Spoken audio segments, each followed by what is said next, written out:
Welcome back to Fruit Love Island, because episode 21 just shifted the entire mood of the villa. This was the episode where everything started to feel a little more dangerous, a little more emotional, and a lot more unpredictable.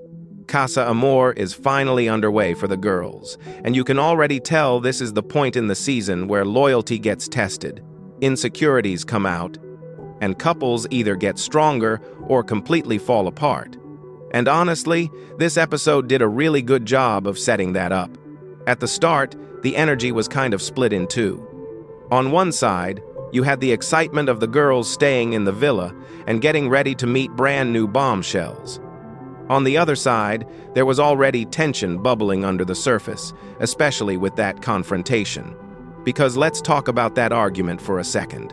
When one islander says, "So, I heard something you said about me," you already know it's about to go left. That kind of line never leads to a calm conversation. And what made this moment interesting is that it wasn't just about one comment. It was about respect, image, and who is controlling the narrative inside the villa. The accusation was specific. Saying someone else is so much better and that another person is too emotional is not a light comment in a place like this.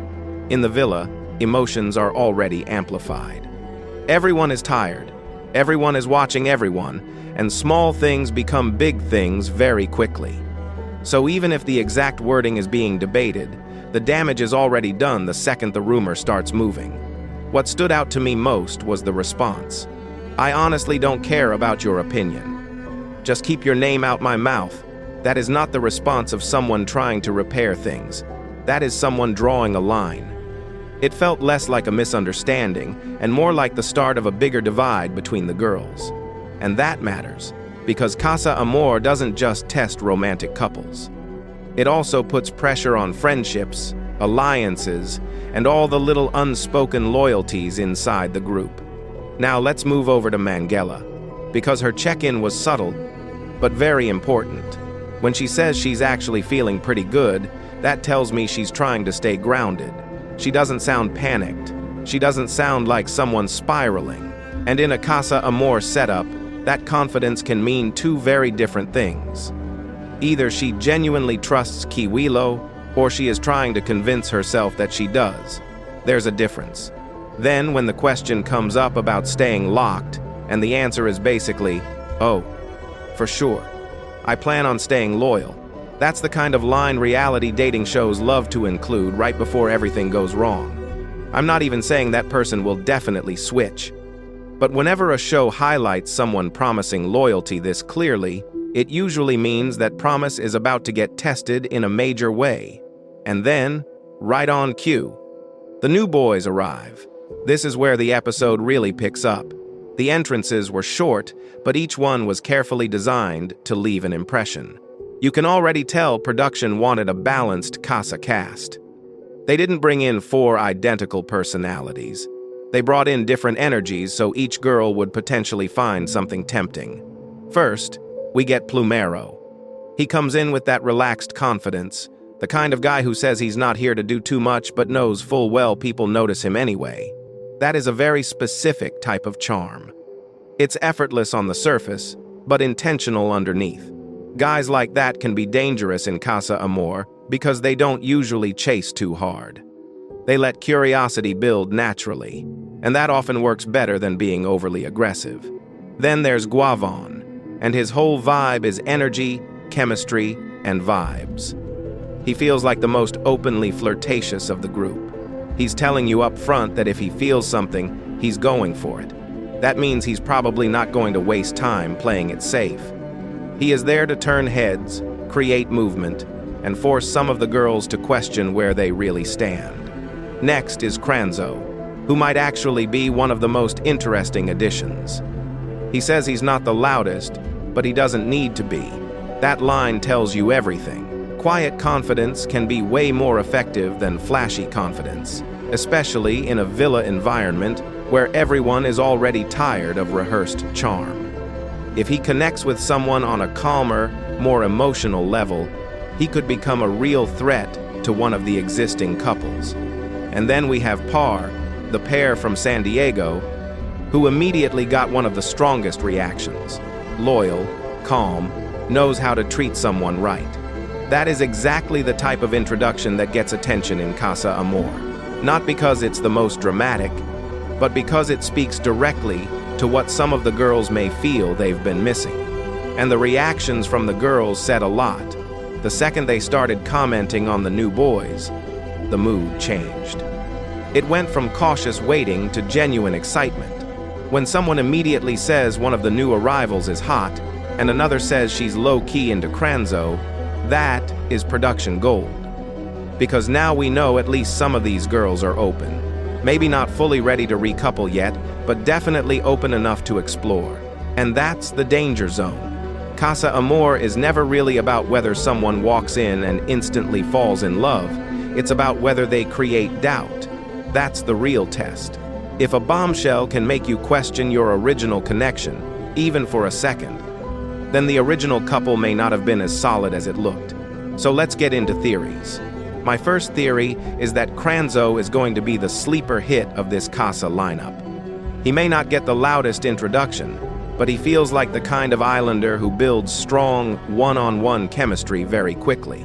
In shows like this, the quieter newcomers often go further than expected because they feel more genuine. If one of the girls is craving calm, reassurance, and a more mature connection, Kranzo could absolutely become her top choice. My second theory is that Par is going to have immediate impact, especially if any of the girls are currently in a relationship that feels unstable, inconsistent, or emotionally exhausting. The "I know how to treat someone right" line is very strategic. Whether he means it or not, that kind of messaging lands hardest when someone is already disappointed by her current partner. He doesn't need to do much. He just needs to be steady. My third theory is that Guavon is going to cause the most chaos. Not necessarily because he'll form the strongest bond, but because his energy is direct. He seems like the type to flirt with confidence, stir attraction fast, and create short-term temptation. Sometimes the most dangerous Casa boy isn't the one who wins in the end. It's the one who makes everyone question themselves for 2 days straight. As for Plumero, I think he may surprise people too, but in a different way. He gives off that cool without trying energy, and sometimes that becomes very attractive once the girls spend more time with him. First impressions can be flashy, but over a longer stretch, laid-back confidence can really grow on people. Now the big question is, what happens with the boys? Because the teaser at the end makes it clear that next, we're heading back to the guys to see who sways and who stays loyal. And that's where this could get messy very fast. Usually, when a Casa Amor episode spends time showing us the girls being excited about new options, it's doing one of two things. Either it wants us to think the girls are the ones most likely to switch, or it's setting up a twist where the boys are actually moving even crazier on the other side. And honestly, I think the second option is more likely. Why? Because the show is leaning hard into the girls' perspective right now. They're showing the anticipation, the reactions, the comments, the attraction. That could easily be misdirection. Meanwhile, the boys may already be acting up off-screen, and the next episode could reveal that some of them folded even faster than expected. If that happens, episode 21 becomes the calm before the storm. Another thing to watch is the emotional language around loyalty. Whenever Islanders start saying they are definitely staying loyal before Casa even properly begins, it usually means they are already feeling pressure. Truly secure people don't always need to say it out loud that many times. Repeating loyalty can sometimes be a sign that temptation is already on their mind. That doesn't mean they're fake. It just means they're human. And that is why Casa Amor works so well every single time. It takes people who think they know what they want, removes them from their partner, surrounds them with attention, and then forces them to confront whether their connection was real or just convenient. I also think the argument at the start of the episode could have longer-term consequences than people realize. If trust is breaking down between the girls, then advice inside the villa becomes less reliable. And that matters a lot during Casa Amor. A strong friendship group can keep someone centered. But if the girls are second-guessing each other, feeling judged, or worried about who said what, they may become more emotionally vulnerable to the new boys. That is exactly how unexpected recouplings happen. Someone comes in at the right moment, says the right thing, and suddenly, a girl who swore she was staying loyal starts wondering if her original couple was giving her enough in the first place. So my early prediction? At least one girl who currently claims she's staying loyal is going to seriously entertain a new connection. I'm not saying all of them will switch, but I would be shocked if this Casa Amor passes without one major emotional turn. The setup is too obvious, the casting is too intentional, and the reactions were way too positive for this to end, with everyone politely sleeping outside and missing their original partners. There's also a strong chance we get one mismatch in pacing, meaning one islander may treat Casa as harmless flirting, while their partner back in the other villa treats it as a full emotional betrayal. That always creates the most dramatic reunions because both people think they were technically justified. And if that happens here, the recoupling could be brutal. Overall, episode 21 was less about big payoff and more about positioning. It was the episode that moved all the pieces into place. We got tension, we got fresh temptation, we got small clues about who feels secure and who doesn't, and we got a teaser that suggests the boys' side may be even messier. So now the real game begins. Will the girls stick with what they have, or will one of these new guys expose cracks that were already there?